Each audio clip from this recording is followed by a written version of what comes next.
Welcome back, YouTubers, to another Q&A with me, Fat Parkin, and this guy sitting next to me, NJ. Yo, it's crime time. What's up? And when I say fat, I mean PH fat, not FAT fat, by the way. We are the British best. Gotcha. Indeed, you've already said what's up, haven't you? What's up? You have now. I've got a really bad memory, so that doesn't help. If you have any questions to ask us, please continue to keep asking us down in the comment section below or through other social networking means. Let's get straight onto this Q&A. As last week we talked about the WWE Network. That's all fine and done with now. So let's get back to normal with this Q&A. The first, I say like 10 questions are asked by Crew515 Timmy. In your opinion, name your top 5 guys who never won a major title, had a long title reign, who are considered the greatest of all time. You cockroach. I love doing that. My perfect time to say it, Scott Hall. We definitely should have got you a cocktail stick before this Q&A came on, shouldn't we? Yeah, we got Razor Ramon. Owen Hart is one that never really had a long reign as a, like, let's say, WWE champion or WWF champion at the time. Rick Rude never had a long reign, and he's considered a great. I'd say I'd give it to Mr. Perfect. Yes, I was about to say. I was trying to get his name out. It was too perfect to say. That's why. Plus his son's a douche. So there we go. So that's 4. I think that's good enough. That's 4. Lita versus AJ Lee at WrestleMania 30. Could this happen with CM Punk in whose corner? It'll be a CM Punk on a pole match, maybe? I think so, but I've been wanting this match for a very long time for 2 reasons. Number 1, Lita proved she still got it when she returned at Raw 1000 to face Heath Slater. And number 2, when it comes to AJ, she flipping beat every diva. She needs something to stay at the top of her game to prove that she's the diva of the WWE right now. And who better than Lita? I believe I mentioned this on an NXT review a couple of weeks back, how much of a pedestal AJ Lee is on right now. I mean, you've got AJ Lee, who's kind of like John Cena of the Divas division, and every other diva is just down the bottom here. And I was saying how WWE really need to bring up some new divas like Paige and Natalia and to settle that to go against her. Best wrestler in the WWE right now, Dolph Ziggler, CM Punk, or Daniel Bryan? Between CM Punk and Daniel Bryan, I think Daniel Bryan is really over, but CM Punk is the more well-rounded performer in my opinion, so I'd have to say CM Punk. I'd say you agree just by that. Your top 10 wrestlers who were never the guy dating back from the 80s till now. Undertaker. He was never the guy, but he was a really good asset. From the Macho Man. Razor Ramon again. I say, like Kevin Nash, he was never really the man. Okay. But, you know, he was he is a big player in the Attitude Era. You look at a guy like Vince McMahon. You know, he was never the guy, but he was a big, he was a big time personality during the Attitude Era. I don't know, I'm just putting him out there. Triple H, he was never the guy. He probably was during the era when, Rock and something like that, but he was never the number 1 guy. Kane was never the guy. That's another one. Jake the Snake Roberts was never the guy, but he was kind of a main event player back in the. Roddy Piper is another one. There are loads. I mean, we could continue going on. You look at. We said Triple H. Rikishi. Rikishi. He should help the title. He should. Probably at one point. So there's a couple for you there to work with. If you have any others, put them in the comment section. Do you think Alex Riley will return perhaps at the Royal Rumble? He's been doing a lot of work on commentary on NXT, so I don't think he'll be returning as a wrestler, to be honest. The WWE hinted him with Mason, then he was a commentary. So to be honest, as much as a name like Alex Riley, who was over, wanted to see pushed, return to the Rumble, I think the WWE have their names for the Rumble. I don't think Riley's one. Will Cena ever be in the mid-card and put anyone over clean? Well, to be honest, if he won't put anyone in the main event over clean, then he's definitely not putting anyone over clean in the mid-card. He's joking again. I remember this months back. What? Mid-card? Cena? Yeah. You can't see mid-card. Do you want to move on? Yes. Will Daniel Bryan end up like Zack Ryder, being pushed off in a wheelchair? I really hope not. I doubt it. I think you can't ignore how over Daniel Bryan is. Daniel Bryan is way more over than Zack Ryder was, and he's in the main event, whereas Zack Ryder was in the mid-card. So there's no way they can jump off the Daniel Bryan bandwagon just yet, especially now he's involved with the Wyatt family. Sadly, I look at Daniel Bryan, and you mentioned a perfect point why I'm saying look at him. He got pushed to the main event, to the tag team with Kane, back to the main event, down to the tag team. It's kind of yes, he's going to be putting over Bray Wyatt, so that's something positive. But you can't say stable up in the main event scene. To be honest, who can you say other than maybe Cena, who has been stable in the main event scene over these last 5 years? Maybe Triple H. Randy Orton slipped a little bit. Randy Orton went to the mid card for a while and actually did a decent job in putting over talent. Yeah, who has the better future in the WWE and the first WWE champion? Seth Rollins, next Jeff Hardy. Roman Reigns, Beast. Dean Ambrose, awesome. Big E Langston, Beast 2. Damian Sandow, Mike Genius. Antonio Cesaro, strong. Titus O'Neil, if he's used correctly. Or Ryback, finish it. One name stands out to me. Yep. One name. Who's that? Reigns. Yeah, Reigns. I've got to give it. Reigns is exactly the kind of guy. You look at the push he's getting right now, it's very reminiscent of pushes that people have been getting before they get in the main event scene. Well, if we quickly go through, Seth Rollins, Jeff Hardy, yes, it'll probably be years until they decide to be mid-card. Reigns, you said yes. Dean Ambrose was the hinted one. They changed it to... So Reigns. Dean Ambrose maybe second. Langston, I wish they'd push a black guy, big black guy, after Mark Henry leaves, but no. Damian Sandow, no, not anymore. Antonio, sorry, just because of a big swing. I've said that joke before. Just because of a big swing, he's not going to get pushed. Titus O'Neil. Ryback is just... No, there we go. We need give Dolph Ziggler a concussion, for God's sake. So from judging by what's going on now and the pushes people have been getting and the way it feels, Roman Reigns. Your first reaction when The Rock put over Cena clean. Will there be a rubber match perhaps, or Cena versus Undertaker at WrestleMania 30? The reaction when Rock put over Cena clean, it wasn't the fact that he put over John Cena clean. It was just, to me, how awkward that post-match exchange felt when it felt like The Rock was just forced to hold up John Cena's hand in victory to say, you beat me.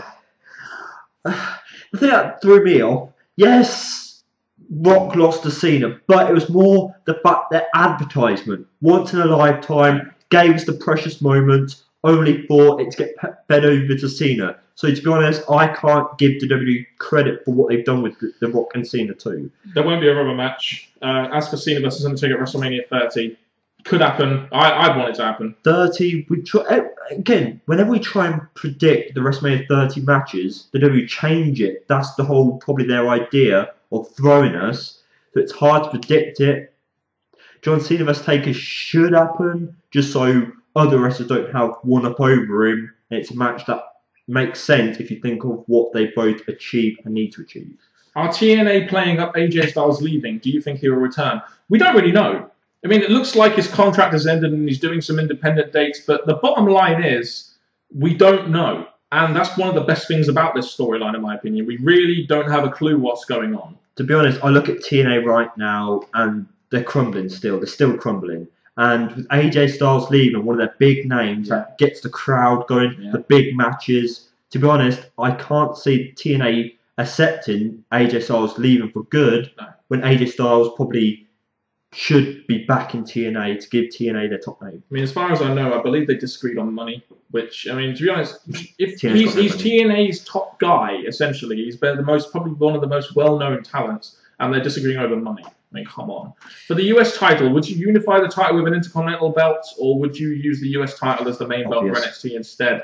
I'd unify the title with the Intercontinental belt, definitely. To be honest, take away nothing from the US, because it's had its history behind it. But when it comes to the US or the Intercontinental, as of today, the Intercontinental wins. Big E Langston versus Roman Reigns potentially could happen. Would you guys like to see this match? No, I think Big E Langston should have a match against someone else and keep that IC title. And Roman Reigns should be involved in a bigger match, in my opinion. At the moment, it's Ambrose and Langston that could possibly go into a feud. If you wanted to put Reigns in there, it's just another wrestler for Reigns to go through, but I go with Ambrose. When is Paige breaking into the WWE roster? As I'm looking forward to Paige versus AJ Lee or rematch with Natalya. It'll be a while yet. She is of the legal age now. She is over 21, but she is the WWE Women's Champion in NXT. That's why I said Women's Champion in NXT. So I'd give it at least probably another year before she's on the roster. To be honest, you saying put her up against AJ. AJ being the top WWE current diva, putting AJ, a new uprising star, against AJ.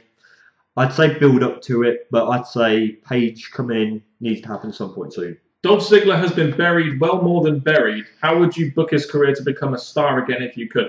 One thing you need to do with Ziggler is you need to make him stand out from everybody else. I mean, this show-off stuff, okay, but you need one thing that he can do that no one else can do to make him stand out and give him a talk segment, or just find a way of making him unique from other wrestlers other than just the show-off who can do stuff that anyone can do. I mean, I can do a headstand.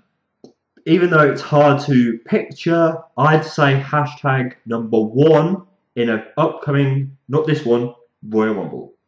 Have him go maybe all the way. I mean, that wouldn't be a bad start. I'll say that. It wouldn't be a bad start. Howard Starr, we're finally off those questions. Bloody hell, that took 10 minutes. Howard Starr, if Bob Backlund hadn't lost the world title in 1983 losing to Iron Sheik, where would Hulk Hogan be? Could we have seen a Hogan-Backlund matchup if Backlund didn't have that injury back then?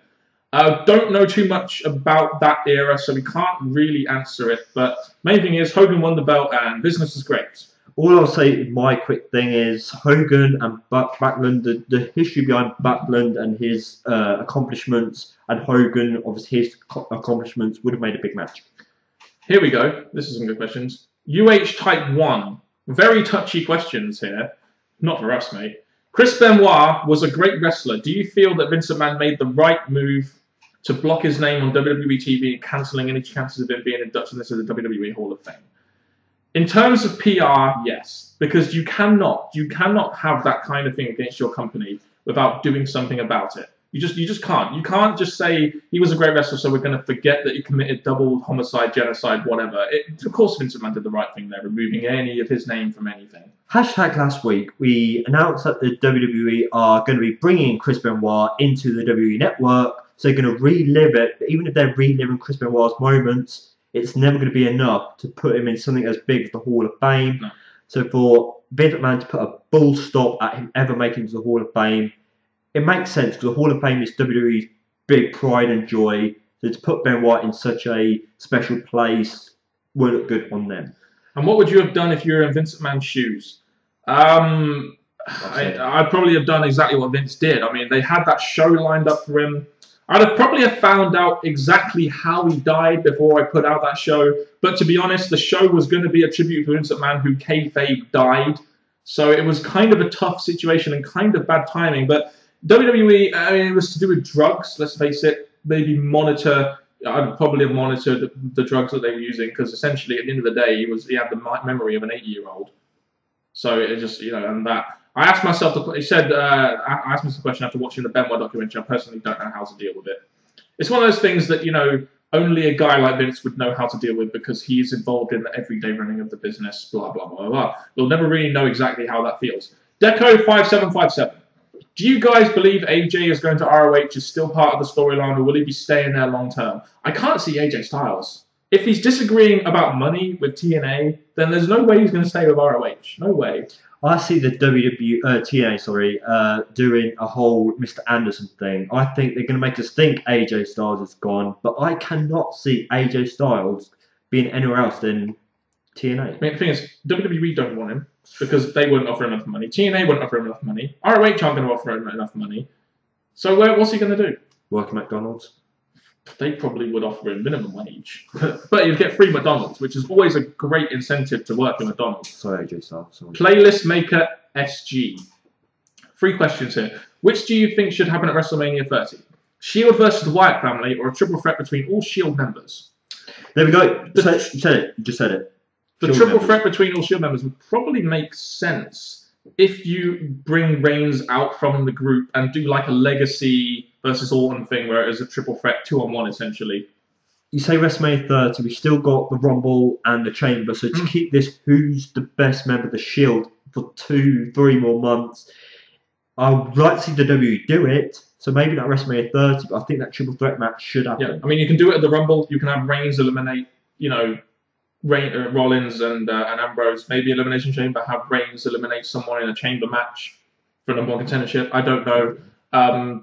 But I think the triple threat between all Shield members would make more sense. I mean, you've got 2 heel factions going up against each other. It really wouldn't work. If you were to make a wrestling company and could take 5 mid-carders or jobbers from WWE, who would they be?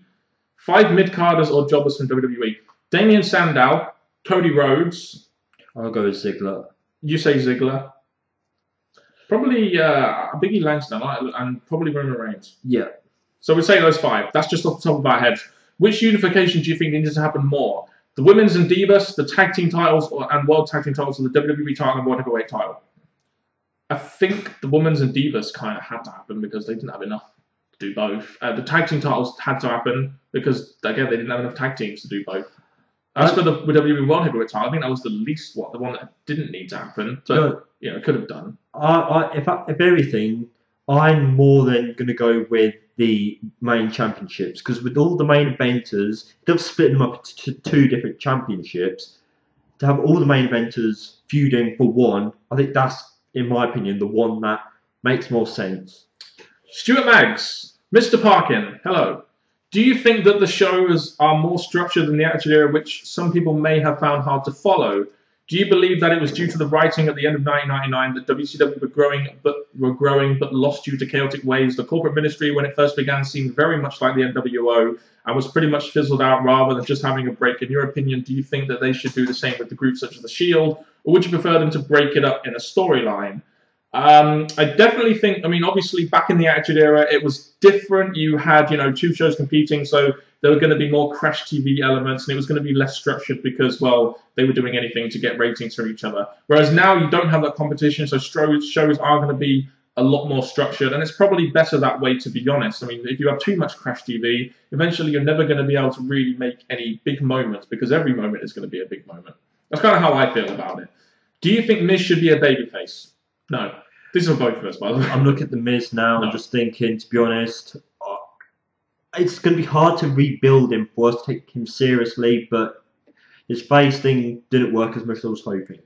No, he should definitely be a heel. If you could do face and heel turns, who would you pick for both TNA and WWE? Obviously Miz would be one. I would make Miz into a heel, definitely. If I had to pick up anyone, to be honest, the Miz, I just don't care about anymore. If I had to go as someone else, it'll be probably a member of the Shield. I know it's going to happen eventually, but I think to move things forward, or everyone will say John Cena to heel, but logically, I'll say get the ball rolling with the Shield. TNA. But yeah, Roman Reigns would be one. I'd probably turn Sheamus heel just to refresh his character a little bit. As for TNA, they already turned Magnus heel. I'm going to lean a bit more towards... It's going to happen, James Storm, because he failed in the main event scene, and they need to somehow give him a reason to push him again. Why the hell don't they ever turn Sting heel? I don't know, I'm just putting it out there. John Leslie Reed. Now that Magnus is the world champ, do you view him as the first British world champion, or do you feel TNA isn't significant enough? Well, I definitely view him as the first British world champion. I always thought it was going to be Wade Barrett first, but, TNA still gets in over 1 million people viewing their product on a weekly basis, so I'd still say he is the first British world champ. No disrespect to TNA.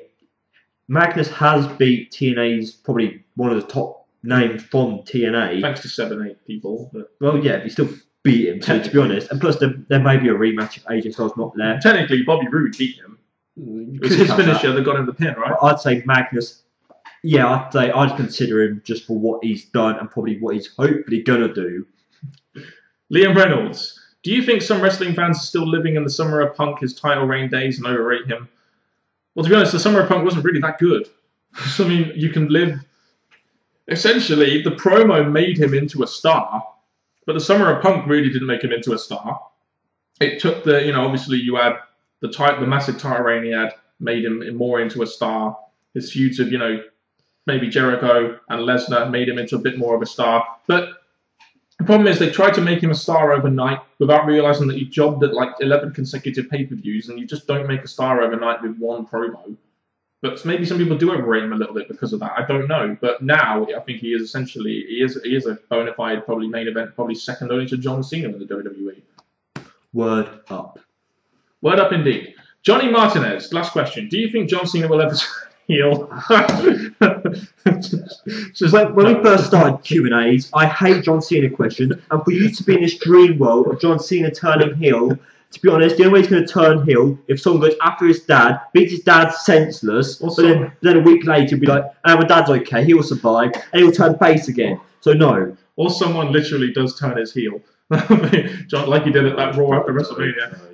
Fancy little heel turn! That was hilarious, but good joke. That's all I can say. Like, yo, look at that. Anyway, yeah, that's another Q&A. You can keep asking us questions, commenting down below. Please give us more John Cena questions, because I just love seeing NJ getting really, really pissed off. Thank you very much for watching this Q&A. With me, Fat Parkin, and this guy sitting next to me, the guy who loves Monster, it's NJ. Thank you very much for watching, and as always, say it with me, people, because I know you're going to say it behind your computer screens.